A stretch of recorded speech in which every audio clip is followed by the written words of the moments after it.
Meu pai disse que não havia problema em eu e meu marido morarmos nesta casa. O delicado estourar das bolhas de champanhe, o leve tilintar das taças de cristal, o riso agradável e cheio de ressonância dos amigos que haviam se reunido para celebrar minha modesta conquista. A lareira crepitava, projetando padrões quentes de luz sobre o piso de carvalho polido.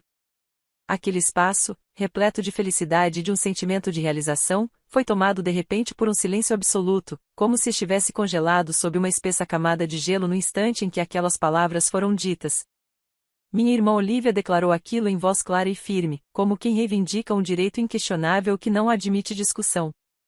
Seus cabelos loiros, perfeitamente arrumados, refletiam a iluminação luxuosa da casa, cintilando e reluzindo de forma tão intensa que chegava a incomodar. Aquele brilho parecia ostentar-se como se fosse o reflexo da própria conquista dela roubada de mim. Esta era a minha casa, finalmente conquistada. Meu castelo, meu refúgio. Por trás da máscara de contadora, simples e discreta aos olhos do mundo, eu era na verdade uma investidora feroz. Com meu olhar fixo nas verdades escondidas entre as linhas de números em demonstrativos de lucros e perdas e balanços patrimoniais, fui construindo em silêncio, sozinha e de forma constante, meu portfólio imobiliário. E aqui estava a 10ª obra-prima, um marco, o auge, meu castelo dos sonhos, avaliado em $1,02 milhão. Nesta noite, na festa de inauguração da casa, a estrela não deveria ser outra senão eu. Este espaço deveria estar preenchido apenas por palavras de admiração e congratulações dirigidas a mim. Meu marido, Jason, provavelmente já estaria levando nossas malas para a suíte principal. Era inacreditável. Palavras em que meus ouvidos mal podiam acreditar, como se meu cérebro se recusasse a compreender o sentido delas sem minha permissão, sem meu consentimento, sem sequer o meu conhecimento. O quarto principal, o espaço especial sobre o qual eu havia debatido incontáveis vezes com o arquiteto, desde a fase de projeto da casa. O lugar que eu mais valorizava. O lugar onde, depois de um dia de batalhas, eu deveria finalmente tirar minha armadura e encontrar paz nas profundezas do meu coração. E agora estavam prestes a profanar meu santuário com sapatos enlameados. Trouxeram as malas espalhafatosas de Olivia, de estampa de onça, que ela deve ter escolhido em êxtase infantil, e as almofadas berrantes que certamente comprará em alguma loja barata. Lixo sem valor, que não refletia nada além do gosto dela. Quanto a Jason, exibido e facilmente influenciável pela opinião alheia, devia estar carregando a bagagem sem pensar, apenas obedecendo às ordens de Olivia. A simples ideia disso me enchia de um nojo frio, que subia do fundo do estômago. Buscando ajuda, depositando minha última esperança nele, voltei-me para meu pai. Ele, como convidado de honra da casa, saboreava com satisfação o raro uísque single malt que eu havia preparado especialmente para esse dia, sentado no lugar mais privilegiado, ao lado da lareira, girando o líquido âmbar na taça e apreciando seu aroma intenso. Sua postura parecia a de um verdadeiro dono desta casa. Com certeza ficaria do meu lado, a filha mais velha.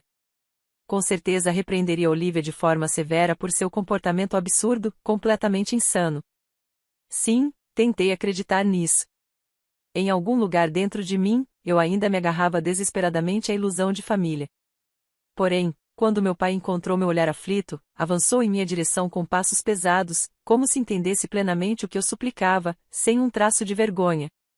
Seu caminhar firme lembrava o de um general vitorioso, passeando por território inimigo após a conquista. Então, com um tom perfeitamente calculado para que os convidados ao redor ouvissem, mas com palavras afiadas como lâminas destinadas apenas a mim, ele falou: Ava, Olivia está certa. Suas irmãs não têm onde morar. Com a recessão, o emprego de Jason ficou instável. Dizem que nem conseguem pagar aluguel. Você já conquistou o suficiente para viver em uma mansão como esta. Ajudar sua família em dificuldade é o seu dever natural, tanto como ser humano quanto como filha, não é? Chegou a hora de finalmente retribuir a dívida de gratidão pelos sacrifícios que fizemos para pagar seus estudos. Naquele instante, senti as peças espalhadas do quebra-cabeça em minha mente se encaixando, uma após a outra. Cada ponto se ligava em uma linha fria e clara. Não era que eles não pudessem pagar aluguel. Era que não queriam. Recusavam-se simplesmente a reduzir o estilo de vida exibicionista que sempre ostentaram. embora meu pai devesse viver confortavelmente com a aposentadoria, eu sabia que ele havia desperdiçado a maior parte em sustentar Olivia de forma exagerada, em clubes de golfe e jantares em restaurantes de luxo.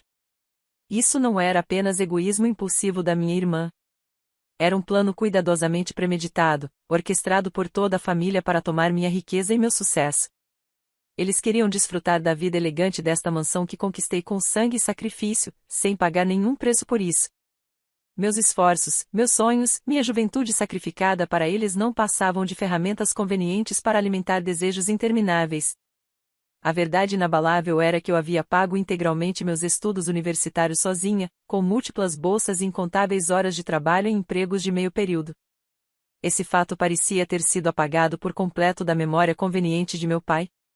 Enquanto eles desfilavam em carros de luxo novos e exibiam álbuns de viagens à Europa para os parentes, recusaram-se a apoiar minha educação com a justificativa ultrapassada de que faculdade era desnecessária para mulheres e com as palavras insultuosas: "Não acho que você valha um investimento." Os bens da família sempre existiram apenas para sustentar o orgulho e o prazer deles. Para ele, eu continuava sendo apenas a filha ingrata, que só havia conseguido algo por causa das oportunidades que eles deram. Os olhares confusos e cheios de pena dos meus amigos me atravessavam como flechas. O quê? Pobre Ava. De longe, mas nitidamente, ouvi o sussurro de uma simpatia inegável. Porém, essa mesma compaixão era agora a mais insuportável das humilhações, uma lâmina que raspava minha alma. No palco que deveria celebrar meu sucesso e honrar meu esforço, eu era vista como uma vítima miserável, acuada pela própria família. No limite do meu campo de visão, enxerguei Benjamin, meu mentor no ramo imobiliário e também meu advogado de confiança, tanto nos assuntos pessoais quanto profissionais. Ele estava sentado em um sofá no canto da sala, observando-me com uma expressão firme, mas serena. A única coisa que mantinha um fio de sanidade e confiança em mim, naquele teatro de loucura, era o olhar firme dele. Respirei fundo, bem fundo uma vez. Meus pulmões doeram agudamente, como se estivessem cheios de estilhaços de vidro finamente quebrado. Explodir em emoção ali jogaria direto nas mãos deles. Eu só confirmaria o rótulo que sempre quiseram colar em mim: a filha histérica, emotiva, problemática. E isso só pioraria tudo. Meu princípio como investidora sempre foi permanecer calma, tomar decisões com base em dados e fatos, não em sentimentos. E agora, diante deste emaranhado de emoções e família, esse princípio era posto à prova. Como uma atriz subindo ao palco, levantei por poucos cantos da boca num sorriso tênue e disse ao meu pai e a Olivia, convencidos da vitória: "Entendo. Tudo bem." Fiquei apenas um pouco surpresa, e minha garganta ficou terrivelmente seca. Vou buscar algo gelado para beber. De costas para eles, fui passo a passo até a bancada da cozinha, os pés pesados, como se andasse por água viscosa. Senti os olhares confusos dos meus amigos cravarem-se nas minhas costas, mas mantive os olhos fixos à frente. Mal havia entrado na sombra da bancada quando Benjamin se aproximou, silencioso, com o rosto tomado pela preocupação. "Ava, você está bem?" Sua voz baixa foi o único som que me alcançou com nitidez em meio à confusão. "Isto é péssimo." Enquanto vertia água num copo com mãos trêmulas, respondi em voz que só ele pudesse ouvir: "Sim, é o pior, mas não quero estragar a festa agora. Amanhã vou precisar da sua ajuda, legalmente e com firmeza." Benjamin olhou-me nos olhos e assentiu com decisão. "Claro. Eu venho aqui assim que amanhecer. Até lá, não tente enfrentar isso sozinha." As palavras dele, âncora em meio à tempestade, acalmaram meu coração ao menos um pouco. Raiva, tristeza, desespero, traição, aquelas emoções ardentes se agitaram, colidiram e, por fim, fundiram-se numa única determinação inabalável, dura e reluzente como um diamante. As malas levadas para o quarto principal deixavam de ser meros pertences sem gosto. Eram a prova incontestável e decisiva de ocupação ilegal, tola e deixada pelas próprias mãos deles. Pelas poucas horas que restavam até o fim da festa, deixaria essa família gananciosa e tola saborear seu sonho efêmero de vitória. Que bebessem champanhe, relaxassem na minha casa e se deliciassem com fantasias do seu futuro parasitário. Amanhã, ao amanhecer, eu os atingiria com o martelo frio da lei, mostrando-lhes a realidade sem a mais mínima misericórdia. peguei o celular do bolso, escondida na penumbra da bancada para que ninguém notasse, e comecei a digitar uma mensagem para a empresa de mudanças que sempre contratei, solicitando uma reserva de emergência para o primeiro horário da manhã seguinte, teclando rápido, sem um único erro. Meus dedos se moveram com frieza resoluta, não com raiva, sem vacilar. Na manhã seguinte, como que combinando, quando o clamor da festa milagrosamente havia se calado, Benjamin chegou à minha casa ao amanhecer. Sentamos em silêncio com café enquanto os carregadores retiravam de casa as coisas de Olivia e dos outros. Quando todo o trabalho terminou e o caminhão partiu em silêncio, Benjamin voltou-se para mim. Pois bem, Ava, sobre a noite passada, isso não é apenas uma briga de família. É uma tentativa clara de ocupação ilegal. Você já havia me consultado antes sobre as repetidas exigências financeiras deles. Essas exigências aumentaram na mesma proporção do seu sucesso. Para ser honesto, eu já previa que, em algum momento, poderiam recorrer a esse tipo de invasão física. Afundei profundamente no sofá. Isto é igual a uma negociação de negócios. Não se emocione. Ataque diretamente os pontos fracos. As finanças da família, que uma vez analisei por boa vontade, sim, esse será o maior trunfo. Eles têm orgulho, sustentam um estilo de vida além da renda e se apoiaram no meu sucesso para justificar os próprios gastos supérfluos. Estou cansada disso. Entendo agora. Benjamin assentiu enquanto eu liberava os sentimentos reprimidos. Em seguida, tirou um laptop da pasta. É exatamente por isso que isso não pode terminar em uma briga de gritos emocionais. Vamos traçar um limite claro com força legal. Com base no seu relato, vou adaptar os modelos de contrato que preparei para situações de contingência. Enquanto ouvia minhas palavras, ele digitava no teclado a uma velocidade impressionante. Logo depois, imprimiu vários documentos em uma impressora portátil. Escute, eles certamente vão atacá-la emocionalmente. Vão chamá-la de fria, ingrata e, no fim, vão ameaçar processar. Esse será o momento de mostrar isto. Benjamin me entregou o contrato e uma folha de referência resumindo custos e prazos dos procedimentos legais para despejar invasores. Faça com eles o que você faz nos investimentos. Mantenha a calma. Desmonte-os com fatos e dados. Como contadora e investidora, essa é a sua forma mais poderosa de combate. Graças à sua orientação precisa e à preparação minuciosa, o último resquício de hesitação em meu coração desapareceu, restando apenas uma determinação de aço. Logo em seguida, como se fosse um roteiro, a campainha da minha casa soou estridente e insistente.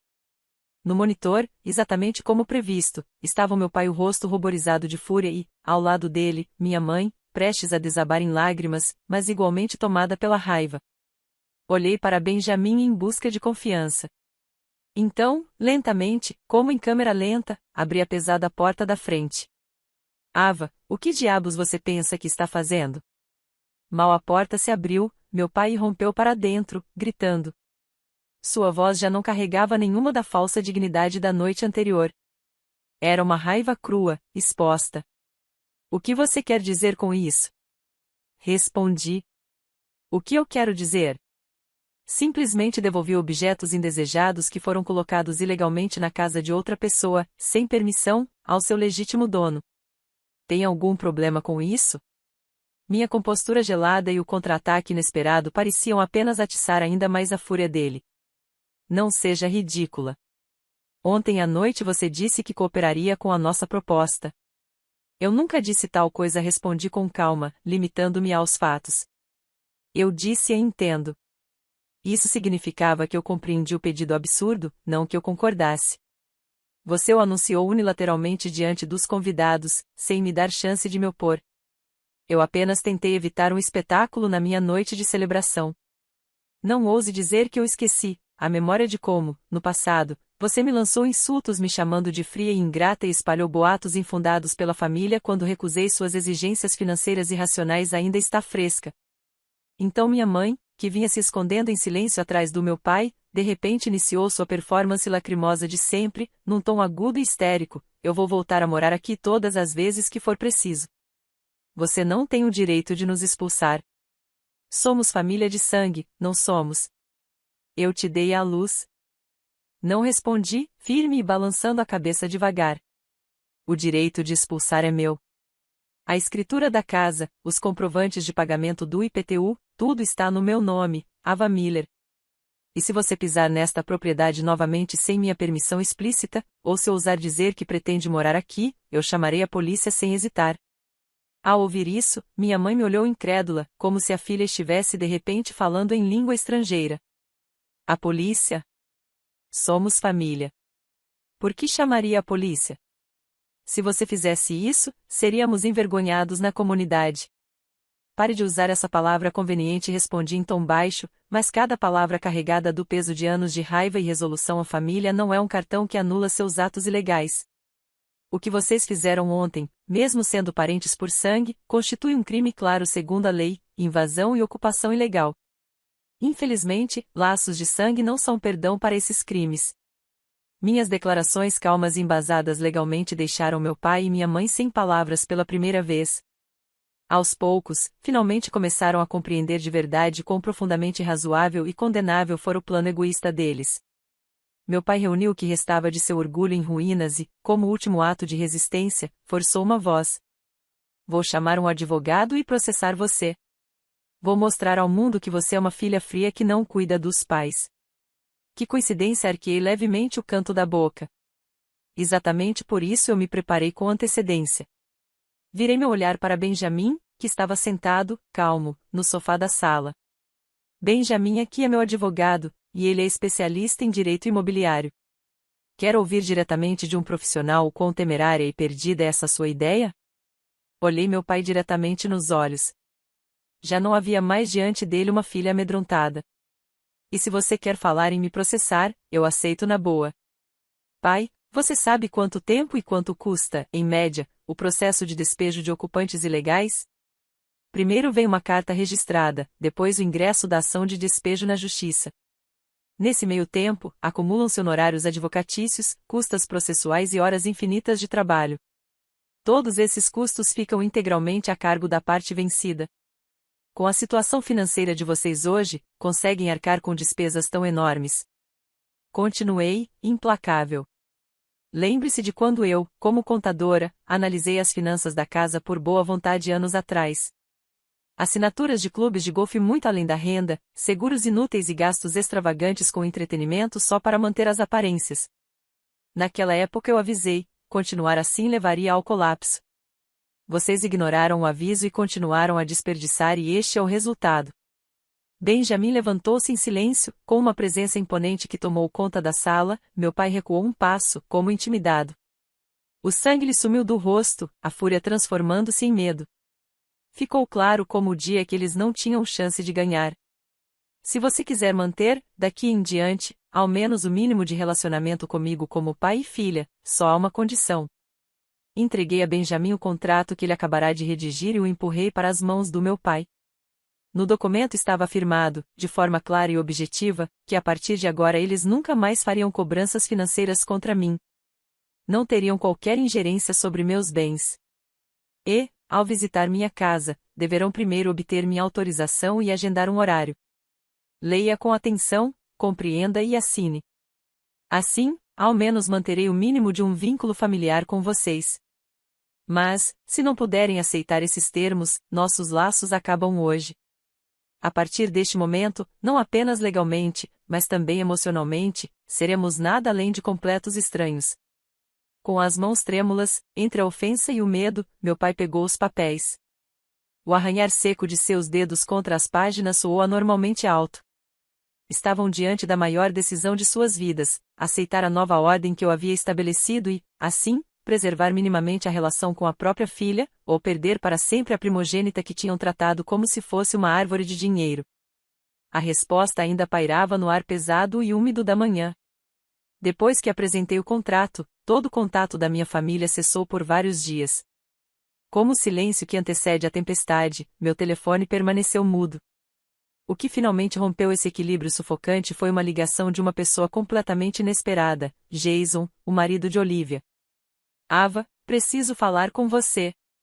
Sua voz soava mais séria do que jamais ouvirá, carregada de exaustão. A frivolidade superficial que ele exibirá na festa havia desaparecido por completo. Concordei em encontrá-lo em um café discreto, longe de olhares curiosos, não muito distante da minha casa. Quando Jason chegou na hora marcada, seu rosto estava abatido, completamente diferente do homem que havia bebido champanhe em minha sala poucos dias antes. Olheiras profundas marcavam seu semblante. Ele não tocou no café que a garçonete trouxe, apenas ficou olhando enquanto esfriava, até ir direto ao ponto. Decidi me divorciar da Olivia. Aquelas palavras iam muito além do que eu poderia imaginar. Achei que ele viesse pedir dinheiro ou tentar me convencer em nome dela. O que aconteceu? O que aconteceu? Jason soltou uma risada seca, cheia de autoironia. Você estava certa. Estávamos a um passo de nos tornarmos criminosos de verdade. Depois confrontei Olivia e os pais dela sobre o absurdo de tudo aquilo, e eles confessaram. Olivia me disse, a Ava preparou um quarto para nós. É surpresa, vamos anunciar na festa. Por isso carreguei as malas, como mandaram. Ela dizia que era natural ajudar a irmã que havia prosperado e tinha condições. Fui um tolo em acreditar tão cegamente. Mas tudo era diferente. Desde o início, eles haviam me manipulado com um plano meticuloso para parasitar da sua casa. Quando você caminhou em direção à cozinha e o ar congelou, quando vi os olhares de pena dos seus amigos, foi a primeira vez que percebi que algo estava terrivelmente errado. Sua família não tem o mínimo senso de decência ou ética. As palavras dele já não soavam como a história de outra pessoa. Carregavam a dor da minha própria ferida, obrigando-me a revivê-la. Ele também era vítima daquela família. Olivia não conhece o verdadeiro significado de trabalho. Ela não entende o valor do dinheiro, nem quanto esforço e responsabilidade ele representa. Sempre acreditou que era algo que os pais, e depois você, proveriam incondicionalmente. Não posso passar o resto da minha vida com alguém assim. Estou farto, do fundo da minha alma. Com isso, Jason se levantou, deixou dinheiro sobre a mesa para pagar tanto o café intocado dele quanto o meu, e saiu sem dizer uma palavra de despedida. Refletido na porta de vidro, seu semblante mostrava a solidão esmagadora e a determinação de um homem que havia tomado uma decisão pesada. Naquela noite, depois de jantar sozinha e já trabalhando em meu escritório, ouvi uma batida leve e hesitante na porta de entrada. Ela nem sequer teve coragem de tocar a campainha. Pelo olho mágico, vi Olivia em pé, com os olhos vermelhos e inchados de tanto chorar. As roupas de grife que exibirá na festa agora estavam amarrotadas e desalinhadas. Assim que abri a porta, ela desabou no chão e começou a chorar como uma criança. Ava, me desculpa. Eu estava errada em tudo. Jason me entregou os papéis do divórcio. Não a convidei para entrar. Apenas permaneci ali, de pé, com a porta aberta, deixando o ar frio da noite entrar, olhando de cima, calma e sem emoção, para minha irmã, que soluçava nos degraus de pedra da varanda. Não havia compaixão. Havia apenas a fria verdade das consequências que ela mesma havia provocado. Alguns instantes depois, meus pais chegaram ofegantes, claramente por terem corrido atrás dela. Ao verem a cena, ficaram sem palavras. A filha caçula, antes tão mimada e valorizada, agora reduzida a uma figura arruinada e lamentável. Esse foi o desfecho inevitável trazido pelo amor distorcido e pela criação equivocada que haviam dado. Meu pai disse: Ava, sinto muito. Estávamos errados em tudo. Nos apoiamos demais em você, dependemos demais de você. Minha mãe apenas ficou ao lado de Olivia, chorando em silêncio. Eu não os convidei a entrar. Este castelo que construí com meu sangue, suor e lágrimas já não era mais um refúgio no qual poderiam entrar de forma descuidada e inconsequente. Precisavam compreender isso com o próprio corpo. A vingança já havia terminado. Na verdade, nunca fora a vingança o que eu buscava. O que eu sempre desejei foi o respeito básico devido a qualquer ser humano independente e um limite claro, inabalável, que nunca mais seria ultrapassado. Palavras já não eram necessárias. Peguei um cartão de visita sobre a mesa da sala e o coloquei suavemente na mão do meu pai. Era o cartão de um excelente consultor financeiro que Benjamin havia me apresentado. Meu sucesso não viera por sorte. Foi fruto de pesquisas de mercado minuciosas, de uma gestão de riscos meticulosa e, sobretudo, do julgamento frio, não influenciado por emoções. O que sempre faltou à sua família foram exatamente essas coisas. Continuei, com a voz calma, mas com a autoridade de uma professora diante de alunos ignorantes. Se vocês realmente reconhecem seus erros do fundo do coração e querem recomeçar com suas próprias forças, então este será meu último investimento em vocês. Todos devem fazer o curso básico de gestão financeira ministrado por essa pessoa. Aprendam o verdadeiro valor do dinheiro, o real significado do trabalho e a responsabilidade de se sustentar com as próprias pernas. Reaprendam tudo do zero, como crianças no jardim de infância. Esse era o caminho árduo, mas único, para reconstruírem a vida com as próprias mãos. Eu não emprestei dinheiro, não troquei novos contatos. Apenas paguei antecipadamente a matrícula desse curso. Esse foi, como filha mais velha e como mulher bem-sucedida, o último e maior gesto de misericórdia que pude lhes oferecer. Meses depois, em um café onde marquei uma reunião de negócios, vi Olivia trabalhando desesperadamente, anotando pedidos e limpando mesas. Suas mãos, antes decoradas com unhas de gel caríssimas, agora estavam ásperas. E embora seu rosto revelasse um cansaço inegável, a arrogância de julgar os outros havia desaparecido por completo, substituída por uma luz discreta, mas firme, de alguém que finalmente tentava viver com sua própria força. Por fim, ela também parecia estar aprendendo, com o próprio corpo, o verdadeiro significado de fluxo de caixa. Nossos olhos se encontraram por um instante, mas nenhuma palavra foi dita. Apenas trocamos um breve aceno de cabeça. E isso bastou. Alguns dias depois, um envelope inesperado chegou à minha caixa de correio. O remetente era meu pai. Dentro, havia um relatório de receitas e despesas da casa, escrito com sua caligrafia desajeitada, porém atenta. O documento trazia, com a organização de um dever de casa escolar, como eles haviam cortado gastos supérfluos como jantares fora e entretenimento e começado a viver de forma simples, mas estável, dentro de suas possibilidades. No final da carta, não havia pedidos de desculpa nem longas declarações. Apenas uma única palavra, poderosa: obrigado. De longe, acompanhei aquele crescimento modesto, enquanto colocava minha própria vida e meu tempo acima de tudo. A mansão que um dia me havia levado à beira do desespero agora se tornará um refúgio de verdadeira tranquilidade, pertencendo apenas a mim, livre de qualquer intrusão. Nos fins de semana, eu convidava amigos, tomava vinho diante da lareira e praticava yoga na varanda sob o sol da manhã. Tudo aquilo era a paz que conquistei para mim mesma. A linha clara que agora separava minha família de mim não era um corte frio de rompimento. Era uma distância nascida do respeito necessária para que, um dia, pudéssemos nos reencontrar como indivíduos verdadeiramente independentes.